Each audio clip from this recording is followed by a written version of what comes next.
This video is born out of my own frustration. I'm a big rider at about 275 pounds, 6'4", and I found that most gear was just not made with me in mind. It's like I don't exist in the cycling industry because they don't make stuff for larger riders. Odds are if you search for this video, you're in the same boat, so I'm not going to waste too much of your time. Here's what I found. Let's get riding. The one component that's most likely to fail under load are the wheels, so spend your money on some good wheels, and this means the rims, spokes, hub, and the final assembly. If you weigh over 250 pounds, your options are going to be really slim, and I mean, you can find a local wheel builder, and they might be able to do it, but frankly, I've only found one company that makes semi-custom wheels with larger riders in mind, and that's Velocity. It's for this reason I've been on their wheels for the past several years, and I ride a 36-spoke aileron on my speed bike, and then I ride similar Atlas rims on my tour bike.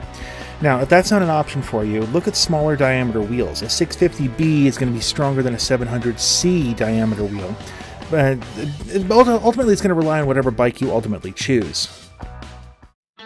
One thing I'm going to encourage you to do before you buy: find the spec sheet, contact the company before you purchase a bicycle, and ask them directly about weight limits.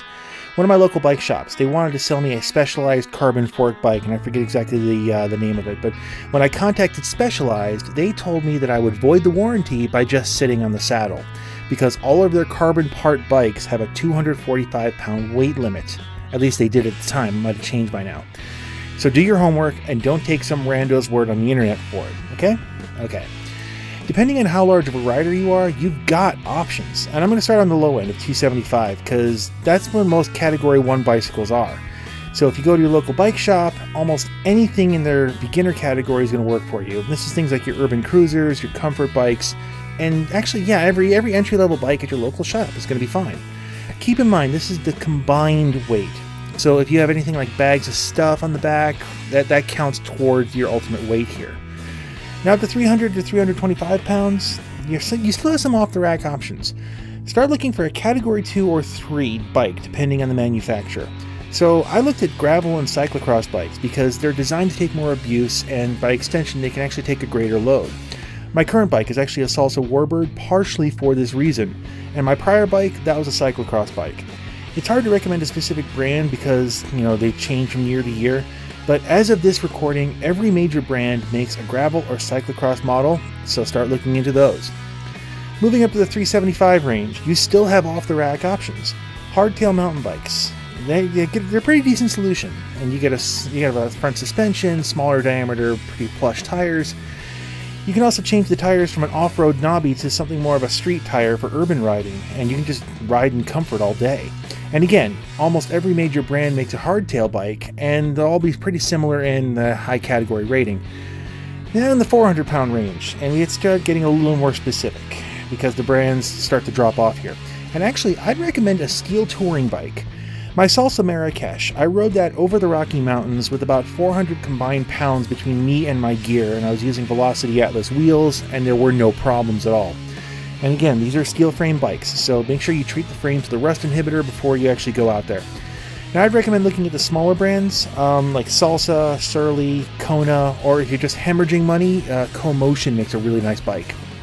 And while I'm in the 400-pound range, you also might start looking at Trikes. And before you scoff, I see a lot of recumbent-style Trikes on bike trails that I ride all the time.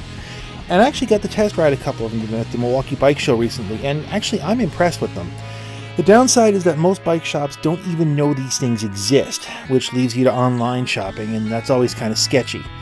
So let's see here. I test rode a TerraTrike Rover, and that can support 400 combined pounds of weight. And other brands, I test rode a Cat Trike. There's also Greenspeed, HP Velotechnic, and they all can support between 300 to 400 pounds of combined weight. So do a little bit of research and check those out. Now the next big leap is the 500-pound mark, and here you still have options. Worksman Cycles, they're a custom shop, and they make bicycles that can support 500 pounds of weight or more. They also make an upright trike that can support 600 pounds if you're looking for something a little more stable. One of the biggest frustrations that I still have is finding appropriate clothing to ride in. A lot of companies think a 2XL is actually a guy 5'6" and slim as a toothpick. But you can still find some places that make larger sized spandex skivvies. Okay, I'm 6'4", 275, and I mostly wear stuff from Voller, Primal, and surprisingly a small company called Funkier. And they make a 2 or 3XL that actually fits me at a 42 waist. Actually, there's only one company that makes anything larger than that, and it's Aerotech. They make spandex up to 5 extra large. Or if you want something a little less form-fitting, you can get some mountain bike shorts, because those run pretty large too. And you just wear a padded liner under it, and you can ride for hours.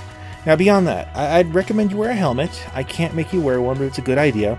And don't worry about any of the extraneous stuff like clipless pedals or gear ratios or anything fancy like that. Just get out and ride. And before I go, if you found this video useful, I'd appreciate it if you tap that thumbs up button and leave a comment letting me know. And if you'd like to see more, hit the subscribe button and make sure you click that bell to get notifications on my next video. Thanks for watching.